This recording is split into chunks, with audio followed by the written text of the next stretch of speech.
حضرت سیدنا سفینہ رضی اللہ تعالیٰ عنہ صحابی رسول ہیں، قافلے کے ساتھ جا رہے تھے، رستہ بھول گئے، اچانک سامنے شیر آ گیا۔ کیا آ گیا؟ میں نے کہا ہے نا، آیا نہیں نا ابھی، آتا تو بات اور ہوتی۔ سامنے سے شیر آ گیا۔ اور بھائی جو نظریاتی ہے وہ نظریاتی ہے، وہ یہ تھوڑا ہے کہ وہ محفل میں تھا تو نعت خواں تھا۔ برطانیہ کے ایئرپورٹ پہ اترا تو اس کا رنگ ہی بدل گیا، کپڑے ہی بدل گئے۔ یہ عجیب بات ہے کہ وہ یہاں تو نظریاتی تھا محفل میں، لیکن جب شادی کی باری آئی تو اس کا رنگ ہی بدل گیا۔ عاشق رسول ہوتا ہے، وہ محفل میں بھی عاشق رسول ہے، ولیمے والے دن بھی عاشق رسول ہے، بیٹے کی شادی کرے پھر بھی عاشق رسول ہے۔ یہ کوئی رستے رستے کا عشق؟ عشق تو عجیب چیز ہوتی ہے کہ جب آتا ہے تو پھر آ ہی جاتا ہے۔ اور ہمارے امام نے تو ہمیں یہ کہا تھا کہ اے عشق تیرے صدقے جلنے سے چھٹے سستے، جو آگ بجھا دے گی وہ آگ لگائی ہے۔ جنگل میں جا رہے ہیں، رستہ بھول گئے ہیں، سامنے شیر آ گیا، عجیب دہشت ہوتی ہے۔ میں سفر کرتا رہتا ہوں تو بھائی کتا بھی آ جائے رات کو آگے تو گاڑی کا شیشہ اونچا کر لیتے ہیں، جانے کس طرح کا ہوگا، کس نظریے کا ہوگا، بچتے ہیں لوگ۔ لیکن شیر آ گیا، وہ لوگ حضور کے ماننے والے نظریاتی تھے۔ شیر سامنے کھڑا ہے، ڈرے نہیں بھاگے نہیں، شیر سے کہتے ہیں او ذرا خیال رکھنا، میں کوئی معمولی بندہ نہیں، میں رسول پاک کا غلام ہوں۔ پھر آکھیا شیر سفینہ تائیں او جا را یا را جان دے، جڑے غلام رسول اللہ دے اسی غلام ہونا دے۔ ہمارے جو بزرگ تھے نا، ہمارے استاذ تھے، شیخ تھے، مولانا ابو داؤد محمد صادق صاحب، تو ہمارے لیے تو ممبروں پہ تقریریں اور پھول اور یہ سارا کچھ، تو وہ گلیوں میں بھی خطاب کرتے تھے، بس میں بھی تقریر کرتے۔ کہیں کوئی خلاف شریعت بات ہوگی، گلی سے گزر رہے تھے تو ایک عورت کو دیکھا بغیر پردے کو، تو ادھر چرا کیا ہوا ہے، کہتے پتر پردہ کر، کہنے بابا جی اپنا کام کرو، فرمان لگے میں کام نہیں لگا، میرا ہی کام میں کام نہیں طے کرنا۔ او بھائی آپ نظریاتی بنے۔ میں یہ دیکھتا ہوں کہ ہماری ملت کے جوان نہ کرو یہ کام کہ آپ محفل میں تھے تو آپ نے کچھ بیج لگا لی اور آپ عاشق رسول ہو گئے، تو سویرے آپ کیا ہیں، پرسوں آپ کیا ہیں، کالج میں آپ کیا ہیں، یونیورسٹی اور ادارے میں آپ کیا ہیں، آپ جہاں بھی ہیں آپ حضور کے غلام ہیں، آپ جہاں بھی ہیں ہم اسلام کے نمائندے ہیں، آپ جہاں بھی ہیں آپ اپنی خانقاہ کے نمائندے، اور مضبوط بنے، مضبوط۔ ہمارے یہاں نا لوگ مسئلہ پوچھتے ہیں، عیسائی غریب ہو نا، یہ گلیاں صاف کرنے والا، نالی صاف کرنے والا عیسائی ہو، تو لوگ مسئلہ پوچھتے ہیں، کہتے ہیں پیر صاحب اس کے ساتھ روٹی کھانی جائز ہے؟ پوچھتے ہیں نا، عیسائی کے ساتھ روٹی کھانی تو اگر امریکہ کا صدر ہو تو عیسائی اگر امریکہ کا صدر ہو پھر جائز ہے؟ ہاں نہ تو کرو نا۔ پوچھا ہے کبھی کسی نے کہ وزیر اعظم صاحب جا رہے ہیں، مولانا بتانا وہاں روٹی کھائیں کہ نہ کھائیں، یا وہ یہاں آ رہا ہے تو روٹی کھائیں کہ نہ کھائیں؟ میری بات کی سمجھ آ رہی؟ بلکہ جو وزیر اعظم کا مشیر مولوی ہے وہ بھی کھانے میں ساتھ بیٹھا ہوتا ہے۔ عجیب معاملہ ہے نا آپ کا کہ اگر تو وہ غریب ہے تو اس کے لیے فتویٰ کیا کوئی اور ہوگا، اور اگر مشرک اور ہے تو فتویٰ اور ہوگا۔ قرآن نے کہا مشرک نجس ہے تو پھر وہ نجس ہی ہے، وہ کسی بھی کیٹیگری کا ہو، وہ جو بھی ہو، پھر وہ ٹھیک ہو گیا اگر اس کے پاس دولت آ گئی تو۔ نظریاتی لوگوں کا یہ کام نہیں ہوتا۔ میرے نبی کریم صلی اللہ علیہ وسلم کے صحابہ مدینہ طیبہ سے پہلے ایک ہجرت کر کے حبشہ گئے تھے۔ سیرت اور تاریخ کی کتابیں دیکھیں، احادیث کی کتابیں دیکھیں، ہجرت کر کے گئے تھے۔ اور کچھ اکابر لوگ بھی تھے، حضرت عثمان غنی جیسے لوگ رضی اللہ تعالیٰ عنہ، حضرت جعفر طیار رضی اللہ تعالیٰ، ہجرت ہوئی۔ قریش مکہ خاموش نہیں بیٹھے، انہوں نے یہاں سے کچھ لوگ بھیجے اور شرارت کی۔ وہ شرارت بھی اتنی سخت کی کہ پہلے تو انہوں نے بڑے طریقے سے، جو ایک سلیقہ ہوتا ہے، تحائف لے گئے اور مشیروں کو اور بادشاہ کے وزیروں کو اور جو قریبی تھے ان کو تحائف بانٹے۔ انہوں نے تحائف دیے، پھر بادشاہ کو کہانی سنائی۔ ہر آدمی نے ایک کہانی یاد کی ہوتی ہے اپنے حق میں، انہوں نے بھی یاد کی تھی۔ دیکھیں جی معاذ اللہ یہ ہمارے ابا کو بیٹے کو لڑا دیا باپ سے، بھائی کو بھائی سے لڑا دیا، ایک نئی بات شروع کر دی، ہمارے باپ دادا کو گمراہ کرتی، ساری سٹوری ان کو جا کے سنائی۔ اب ایک اور ماحول بن گیا مسلمانوں کے حق میں۔ نجاشی بادشاہ جو تھا وہ انجیل کا جاننے والا تھا اور بڑا معاملہ فہم تھا۔ ہمارے ہاں تو زیادہ چودھری وہی پائے جاتے ہیں کہ جو پہلے چلا گیا فیصلہ اسی کے حق میں، حالانکہ دوسرے کی بھی بات سننی چاہیے، دو طرفہ بات سن کے رائے قائم کرنی چاہیے، لیکن بس جی وہ پہلے آ گیا تھا اسی طرح فیصلہ کر دیتے ہیں۔ نجاشی نے جب ان کی بات سنی تو کہنے لگا میں اس طرح تو نہیں نہ کر سکتا کہ جو تم کہہ رہے ہو اسے فوراً مان جاؤں، میں ان کو بھی بلاتا ہوں، دوسرے فریق کی بات سنتا ہوں، پھر فیصلہ کروں گا۔ پیغام گیا مسلمانوں کو، مسلمان سمجھ گئے کہ اب نا یہ ہم سے پوچھے گا۔ پیغام گیا، اب طے ہوا کہ وہاں بات کس نے کرنی، قربان جائیں۔ حبشہ میں اسلام کے پہلے خطیب حضرت جعفر طیار مقرر ہوئے۔ یہاں بھی کچھ لوگ کہہ دیتے ہیں جی فلانا تو صرف خطیب ہے، تو یہ کوئی مبلغ اور خطیب ہونا کوئی معمولی بات ہے؟ یہ تو بہت بڑا شعبہ ہے خدمت دین کا۔ ہفتے میں 3 دن خطاب حضرت غوث اعظم فرمایا کرتے ہیں۔ یہاں کچھ ایسے پیر صاحبان بھی ملتے ہیں، بھائی آپ، وہ کہتے ہیں میرے پیر صاحب نہیں تقریر کرتے، وہ تو دعا بھی نہیں مانگتے، مولوی رکھا ہوا ہے۔ میں کہ کرتے نہیں، انہوں نے آمدی نہیں دے، انہوں نے اسے مدرسے پہنچا دے، اور اگر نہ سمجھ آئے تو حضرت سلطان باؤ سے پوچھو، وہ کہتے ہیں بان علموں جو کرے فقیری ہو کافر مرے دیوانہ ہوں۔ اس کو پڑھاؤ، اس کو پتہ چلے۔ عالم ہو کر خطاب نہ کرنا ایک الگ بات ہے، لیکن یہ کہ کچھ کو آتا جاتا ہے کچھ نہیں اور فقیری کا لبادہ اوڑھ لینا، اس کا کیا مطلب ہوا؟ علم ہی نہیں جب تم میں تو عمل کیا ہوگا؟ جس خیاباں میں شجر ہی نہیں وہاں پھل کیا ہوگا؟ حضرت جعفر طیار کو مقرر کیا گیا کہ آپ بات کریں گے۔ اب کچھ لوگوں نے رائے دی کہ ابھی ظاہر ہے مسلمان مدینہ طیبہ بھی نہیں گئے، ایک گاؤں پہ بھی مسلمانوں کی حکومت نہیں، تو بات تھوڑی حکمت سے کی جائے، دانائی سے۔ حضرت جعفر طیار مسکرائے ہیں، یہ ہے نظریاتی ہونا، مضبوط ہونا، کچی پکی باتیں نہ کرنا۔ مسکرائے اور مسکرا کے فرمانے لگے تم نے جو مشورے دیے اچھی نیت سے دیے، اور میں نے وہاں جا کے وہی کہنا ہے جو میں نے مدینے والے محبوب سے سنا ہے، وہی کہوں گا، آگے پیچھے نہیں کرنا۔ 100% ہم نظریاتی لوگ، ہم جہاں بھی ہیں نظریاتی ہیں، کوئی بات کمزور نہیں کی جائے گی۔ پہنچ گئے دربار میں بادشاہ کے، اس نے سوالات کیے، حضرت جعفر طیار رضی اللہ تعالیٰ عنہ نے جوابات دیے، وہ باتیں پوچھتا گیا، بتاتے گئے، بادشاہ مطمئن ہو گیا۔ اس نے کہا آپ جائیے اور رہیے، میں صرف مضمون کی بات کرنا چاہتا ہوں اور بس بڑی جلدی بات سمیٹ بھی دوں گا، آپ جائیے اور آزادی کے ساتھ اپنا وقت گزاریے۔ حضرت جعفر طیار باہر نکلے تو انہوں نے پھر شرارت کی، کیونکہ یہ وہیں بیٹھے تھے جو یہاں سے گئے تھے قریش مکہ۔ انہوں نے کہا بادشاہ ان سے پوچھیں ان کا جناب عیسیٰ علیہ السلام کے بارے میں کیا نظریہ۔ اب عیسائیوں کا نظریہ حضرت عیسیٰ علیہ نبینا علیہ السلام کے بارے میں یہ ہے کہ وہ معاذ اللہ نقل کفر نہ باجے، اللہ تعالیٰ کے بیٹے، اور مسلمانوں کے نزدیک یہ بہت بڑا شرک ہے۔ آپ نے پھر سمجھنا ہے میں کیا کہہ رہا ہوں۔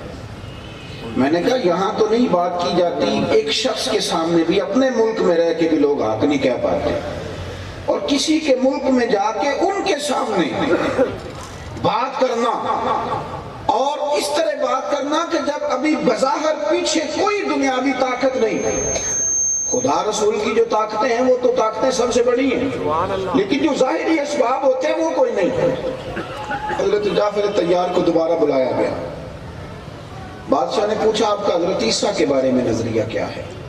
او ملت کے جوانوں، اگر کبھی تمہیں جینا آ جائے اور کبھی تمہیں کہنا آ جائے اور کچھ دنوں کے لیے سہنا آ جائے، پلٹنا جھپٹنا جھپٹ کر پلٹنا یہ تو لہو کرم رکھنے کا ہے ایک بہانا۔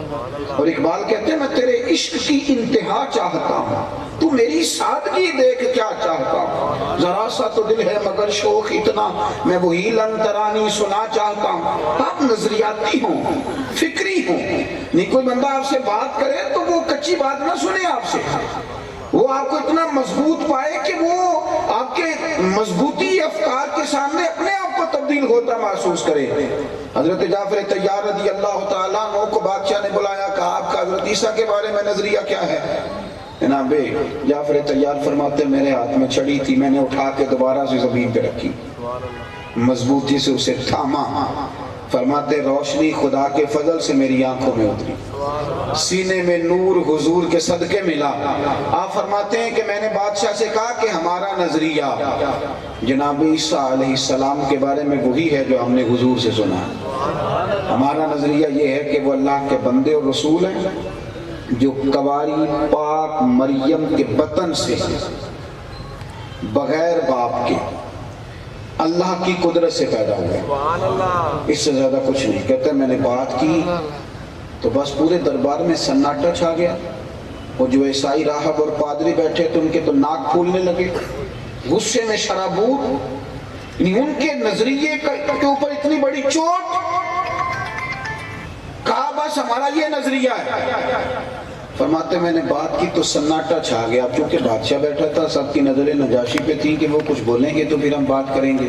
قربان جائیں ان الذین قالوا ربنا اللہ ثم استقاموا تتنزل علیہم الملائکہ.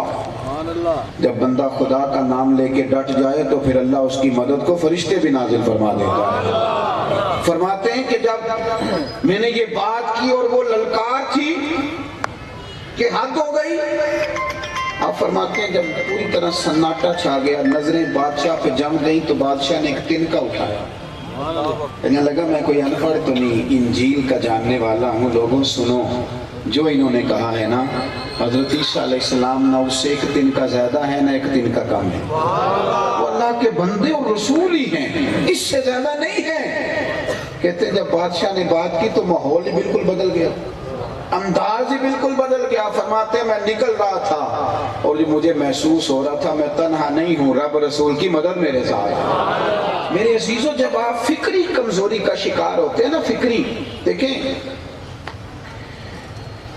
ہمیں نا, آپ نے ناراض نہیں ہونا, بس بات سمیٹنے لگا ہوں, ہمیں نا پتہ نہیں کیوں ہم مرعوب ہو جاتے ہیں ذرا ذرا سی بات پہ.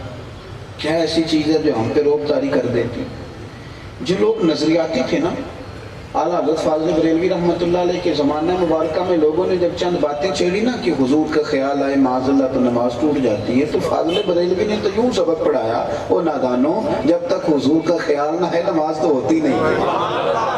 آپ جب تک اپنے نظریے کو پورے طور پر آپ کو انشراح صدر نہیں ہوتا, ذوق نہیں آپ کا خود طاری ہوتا, آپ وہ بات آگے ڈلیور کیسے کریں گے؟ ہم کمزور پڑ جاتے ہیں. حالات کے سہمے ہوئے لوگوں کو بتا دو, حالات بدل جاتے ہیں, کوئی ایک جیسے نہیں رہتے. کچھ لوگ اپنی ذات میں انجمن ہوتے ہیں. اور میں نے کئی دفعہ دیکھا ہے کہ ایک بندہ بارش کا قطرہ بنتا ہے تو پھر اس کے پیچھے لائنیں لگ جاتی ہیں. ایک کو بولتا ہے تو کئی ہوتے ہیں پھر بولنے والے. یہی معاملہ آپ کی خودداری کے ساتھ ہونا چاہیے, یہی عزت نفس کے ساتھ ہونا چاہیے, یہی آپ کا کردار ہر جگہ پہ ہونا چاہیے. ہم کمزور پڑ جاتے ہیں 2 تحفے دیکھ کے, کسی کا مال دیکھ کے, کسی کا بڑا گھر دیکھ کے. کیا روب پیسوں کا ہوتا ہے؟ نہیں, روب تو کردار کا ہوتا ہے. بہت مالدار آدمی, اس کا 6 کروڑ کا گھر ہے, 1.5 کروڑ کی سامنے پجارو کھڑی ہے, لیکن غریب آدمی دروازے پہ کھڑے ہو کے کہہ رہا ہے کرپشن کے پیسے ہیں سارے, تو یہ روب ہے. لیکن ایک آدمی چھوٹا سا افسر ہے, اس کے دفتر میں ٹیبل بھی ٹوٹا ہوا ہے, کرسی بھی ٹوٹی ہوئی ہے, لیکن کروڑ پتی آدمی دروازے پہ کھڑا ہو کے کہہ رہا ہے یار یہ بندہ نہ تو رشوت لیتا ہے نہ ناجائز سفارش مانگتا ہے. تشریف رکھیں جی, بس میری بات میں آپ کی مہربانی جی, اللہ کچھ کٹھے دے دیں جی, بعد میں پھر اٹھانے پڑیں گے. اللہ کو خوش سلامتی عطا فرمائے, اللہ تعالیٰ آپ کو خوش رکھے جی. میں تو پہلے کہہ چکا ہوں, مجھے تو سید صاحب نے کہا, حضرت کا حکم پہنچا تو میں اس کے خلاف تقریر کر رہا ہوں, آپ نے میرے ساتھ ہی شروع کر دی. چلے پیار سے آئے, اللہ جزا دے. اب نہ اٹھیے گا, ویسے بھی کافی ہے. میں نا حضرت غوث اعظم کو پڑھ رہا تھا, شیخ یحییٰ بن نجار کہتے ہیں ایک دن میں دھاگا لے گیا تھا. آج میں نے گننا ہے کتنے بندے تقریر میں توبہ کرتے ہیں. ایک بندہ توبہ کرے گا تو ایک گرہ لگاؤں گا دھاگے پہ. میں نے گننی ہے. فرماتے ہیں وہ ایک بندہ تقریر کے بعد توبہ کے لیے اٹھا, میں نے ایک گرہ لگائی تو ایک اور اٹھ گیا, دوسری لگائی, پھر 15 20 اٹھنے لگے. کتنے کو گرے لگاؤں؟ حضور غوث پاک نے میری طرف دیکھا تو مسکرا دیے. فرمانے لگے یا میں دلوں کی گریں کھول رہا ہوں تو لگاتا جا رہا ہوں. میں سوچتا ہوں ان محفلوں میں توبہ کرنے والے گنے جاتے تھے, ہمارے ہاں نوٹ گنے جاتے ہیں. کیا عجیب معاملہ ہے. سانو تخت ہزارے دی لوڑ کی ہے, نالے کی لگے شہر کو بول دے نال, اسی تے اپنی بال کے سیکھنے ہیں, سانو کی لگے کسی اور دے نال. فاضل بریلوی رحمت اللہ علیہ نا دکان پہ تیل لینے چلے گئے سرسوں کا. دکاندار سے کہا یہ تیل سرسوں کا بوتل میں بھر دو. اس نے بھر کے کہا حضرت لے لیں. فرمایا کتنے پیسے؟ کہنے لگا ویسے تو 5 آنے کی, آپ 3 دے دیں. اعلیٰ حضرت نے پورے 5 دیے. فرمایا سارے رکھ, میں اپنا علم 2 آنے کا نہیں بیچا.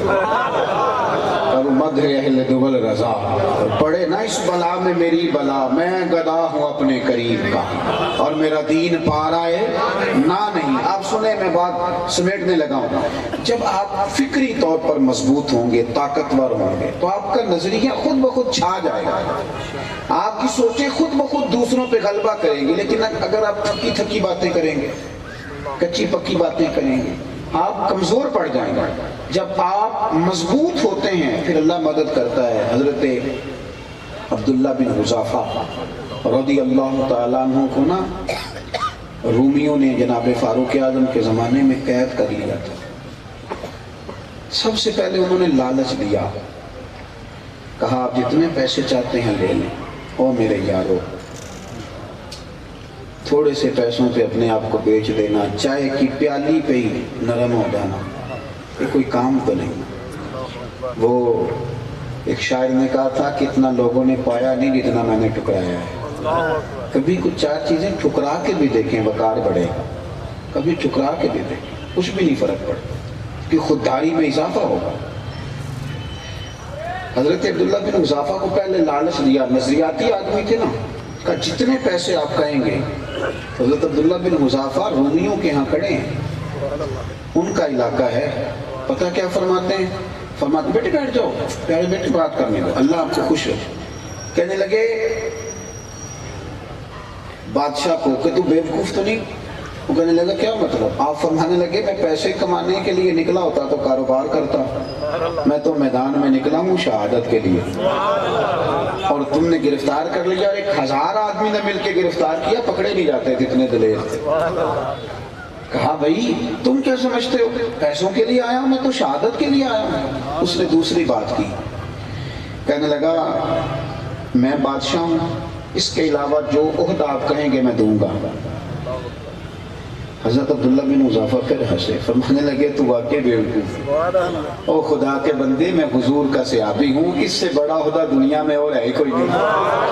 تو ہمیں کیا عہدہ دے گا؟ صحابی ہونے سے بڑا بھی کوئی عہدہ ہے. اب اس نے نا قید کر دیا. آخری چال چلی, آخری. اس کے وزیر نے کہا ایک رات مجھے موقع دیں, اتنا سونا جوان ہے. اس نے اپنی بیٹی کو سجا سوار کے کمرے میں بھیجا.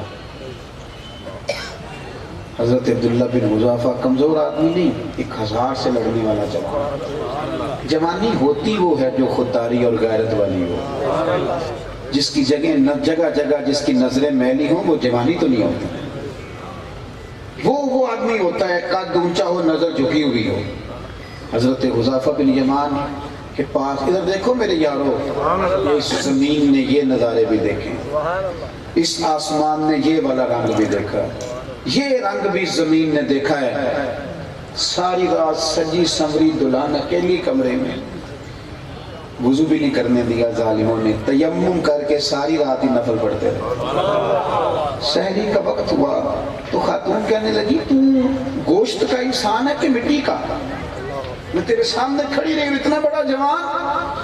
تو آپ فرمانے لگے بی بی تو کافر ہے, تجھے اس ذائقے کا پتہ نہیں. او کچا رانگے للاری والا جیڑا چڑھ دا تے لیندا رہندا, اے عشق تیرے دا رنگ محمد چڑھ جائے پھر نہیں لیندا. تو کمزور ہے, تجھے پتہ ہی نہیں ذائقے کا, تجھے نہیں خبر. یہ کوئی انداز اور ہے. حضور کے جلوے دیکھ کے پھر بندہ ادھر ادھر دیکھتا پھرے, تو کسی اور بات میں, وہ تو متاثر ہو گئی. کہنے لگی اگر تیرا یہ مقام ہے تو پھر محبوب کی شان کیا ہے؟ وہ تو مسلمان ہو گئی، کلمہ پڑھ گئی۔ سویرے باپ نے دروازہ کھولا، کہنے لگا بیٹی کیا بنا؟ کہنے لگی تو مشرک ہے، نجس ہے، ناپاک ہے، پیچھے ہٹ میں پردہ کرتی ہوں تم سے۔ بادشاہ کے پاس لے گئے، اس نے کہا میں ناکام ہو گیا، وہ تو میری بیٹی کو کلمہ پڑھا گیا۔ اس نے ایک بہت بڑے برتن میں تیل گرم کیا، کہا جلایا جائے گا۔ جب وہ جلانے لگے تو حضرت حذیفہ عبداللہ بن حذیفہ روئے، کہا نرم ہو گئے ہو؟ فرمانے لگے نہیں، سوچتا ہوں ایک کی جان دی اللہ نے صرف، جے تو چڑھیا اتے دار بھی نہیں، اور جے تو وکیا عشق بازار بھی نہیں، تے ایڈا سستا سودا پیار بھی نہیں، تے ایڈا سوکھا لبدا یار بھی نہیں۔ کئی جنگل گانے پیندے نے، کئی دوزخ لنگنے پیندے نے، جو اس ملوں بھی مل جاوے، ایدو سستا ہور ببار بھی نہیں۔ کچھ سمجھ نہ آوے لوکانوں، وہ قادے نال شہید کرے، ڈٹھی یار دے ہاتھ تلوار بھی نہیں، پر او دا خالی جاندہ وار بھی نہیں۔ حضرت عبداللہ بن حذیفہ کہنے لگے سوچتا ہوں ایک جان، یہ ایک جان کیا ہے اگر ہوں کروڑ، تو تیرے نام پر سب کو وارا کروں میں، کیوں؟ حبیب خدا کا نظارہ کروں، حبیب خدا، وہاں بھی نظارہ کروں۔ کہا سوچتا ہوں ایک جان ہے، ہزار ہوتی میں باری باری کر کے حضور پہ قربان کرتا۔ بچے نا، بجائے وہ سارے مل کے ان کو قائل کرتے، ان کے قائل ہو گئے۔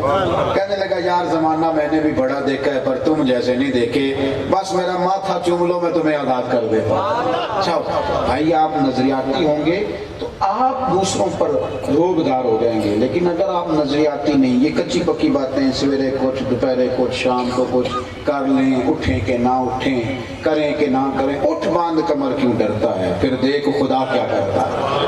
آپ نہ مضبوط ہوں، اعلیٰ حضرت فاضل بریلوی کہتے ہیں پھر کہ گلی گلی تباہ ہم ٹھوکریں سب کی کھائے کیوں، اور دل کو جو عقل دے خدا تو تیری گلی سے جائے کیوں۔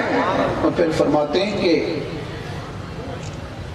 اچھی طرح اپنے دل میں یہ بات بٹھا لو کہ ٹھوکریں کھاتے پھروگے ان کے در پہ آپ، قافلہ تو اے رضا اول گیا آخر گیا۔ نظریاتی زندگی گزاریں، اللہ کی توحید پر، حضور کی غلامی پر، نبی پاک کی وفا پر اپنا نظریہ مضبوط کریں۔ آپ دیکھیں کچھ بھی نہیں ہوتا، ایک ایک شخص پوری پوری انجمن بن جاتا ہے۔ حضرت علامہ نورانی صاحب رحمۃ اللہ علیہ، میں جب ان کو دیکھتا تھا تو سوچتا تھا کوئی لمبے لاؤ لشکر نہیں، کوئی شخصیت نہیں، کوئی شے نہیں، کوئی گن نہیں، لیکن وہ جہاں بیٹھ جاتے تھے وہاں جلسہ ہوتا تھا، چل دیتے تھے تو جلوس ہوتا تھا۔ کوئی عجیب نظارے یہ خدا اس وقت دیتا ہے جب انسان نظریاتی طور پر طاقتور ہو۔ اللہ کے حضور دعا کرتا ہوں ان احباب نے اس محفل کا اہتمام کیا، اللہ تعالیٰ نے اجر عظیم عطا فرمائے۔